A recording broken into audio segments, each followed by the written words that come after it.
Welcome to Nurse Explains, where we bring you real health and real knowledge. Get ready to learn from trusted medical experts. Hey there. If you've just found out that you have diabetes, or maybe you're just wondering why you're so tired and thirsty all the time, you're in the right place. We're going to break down what's happening inside your body with a really simple idea, a key and a lock. And trust me, getting this one concept is the single most important first step you can take to get back in the driver's seat of your own health. So let's just pause for a second. That feeling of being totally wiped out no matter how much you sleep, or constantly needing a drink of water, maybe you've noticed cuts and scrapes are taking forever to heal. These things aren't just random. They're signals. They're your body's way of telling you that its whole energy system is struggling. The big question is, are you listening? Okay, let's get right to the heart of it. Every single cell in your body, from your brain to your toes, runs on a type of sugar called glucose. It's the fuel. But here's the catch. That fuel can't just barge into your cells. It needs a key to open the door. And that key is a hormone called insulin. You can think of it as the master key for your body's entire energy grid. Now, before we get into what goes wrong with diabetes, we've got to understand how this whole system is supposed to work when it's running smoothly. Because honestly, it's a really elegant, beautifully designed process that keeps you fueled up and perfectly balanced. So check out this perfect cycle. You eat something, let's say an apple. Your body breaks it down into glucose and your blood sugar starts to rise. Your pancreas, which is like a super smart sensor, detects this and releases insulin, our key. That insulin travels through your bloodstream, finds a cell, and fits perfectly into a little receptor on the surface. That's the lock.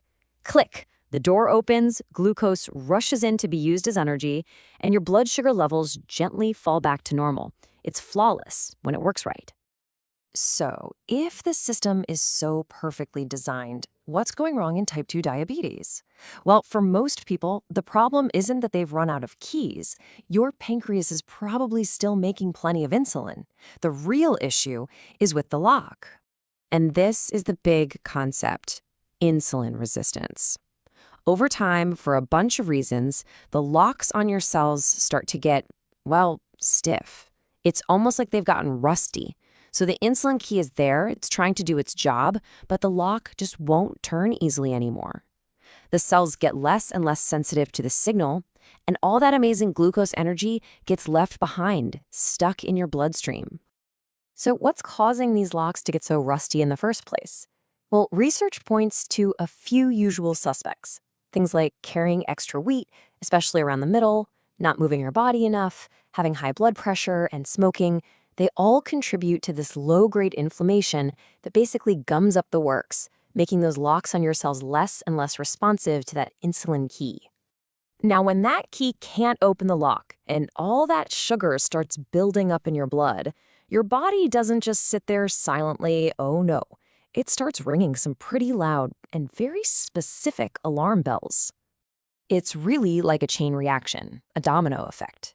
First, even though your blood is swimming in sugar, your cells are literally starving for it. So what happens? You feel hungry all the time. That's polyphagia. Then your kidneys, which are trying to filter all this sugary blood, get overwhelmed, and glucose starts spilling into your urine. And wherever sugar goes, water follows. That leads to frequent urination, polyuria. And of course, losing all that water makes you incredibly dehydrated and thirsty, polydipsia. See? It's a classic connected cascade of symptoms. But beyond those big, loud alarms, there are some sneakier signs that are really easy to miss. That deep fatigue you just can't shake? Well, that's because your cells aren't getting fuel. Blurry vision? High sugar can actually change the shape of the lenses in your eyes. And things like slow healing sores or tingling in your feet happen because, over time, high blood sugar is actually toxic to your nerves and blood vessels. These are serious signals your body is sending. Okay, so that's the problem. But now we get to the best part of this whole explainer, the solution. And here's the fantastic news. You have so much more control than you think. We can actually start to clean the rust off that lock, and it all begins with the food on your plate. One of the most important ideas to grasp is something called the glycemic index, or GI. All it does is measure how fast a food spikes your blood sugar. High GI foods, like white bread, are like rocket fuel. They cause a massive, sudden surge. But low GI foods, like lentils, are like a slow-burning log. They release energy gently, giving your body plenty of time to respond without getting overwhelmed. Choosing slow energy over fast energy is a total game changer. So, with all the fad diets and crazy advice out there, what does the science actually say is the best way to eat? Well, it's pretty clear. A huge study from 2019 in the British Medical Journal found that out of all the options, the Mediterranean style of eating has the absolute strongest evidence for improving blood sugar, cholesterol, and just overall heart health for people with diabetes. And what's great is that this way of eating is delicious and, well, pretty simple. It's not about deprivation, it's about making smart swaps. Using olive oil instead of butter. Making things like fish and beans your main protein source. Piling your plate high with veggies and choosing whole grains instead of the white refined stuff. This is a proven pattern that helps that key work way better with the lock. All right, let's talk about a secret weapon that most of us are just not using enough.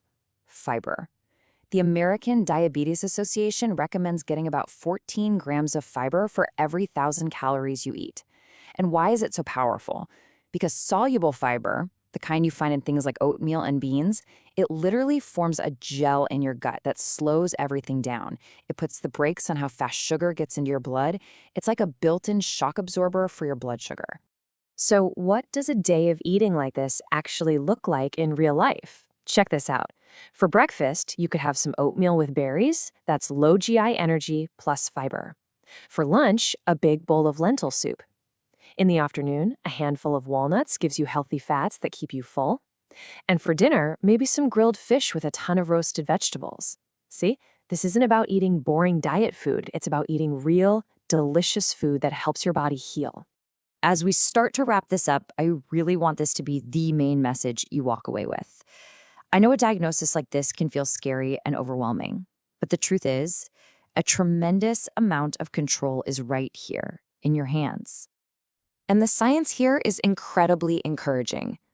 The official guidelines say that for people on the verge of diabetes, losing just 5 to 10% of your body weight, and we're not talking about some impossible goal, and getting about 150 minutes of moderate exercise a week, something as simple as a brisk walk, can dramatically improve how well your insulin works.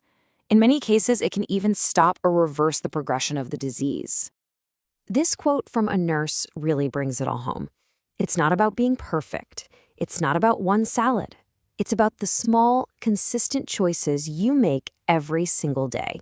They really do add up, and they absolutely have the power to shape your future health. So, I'll leave you with this one question. Let's forget about next year, or even next week. What is one small, totally doable step you will take today to start cleaning the rust off that lock and taking back control? Thanks for joining me for this explainer.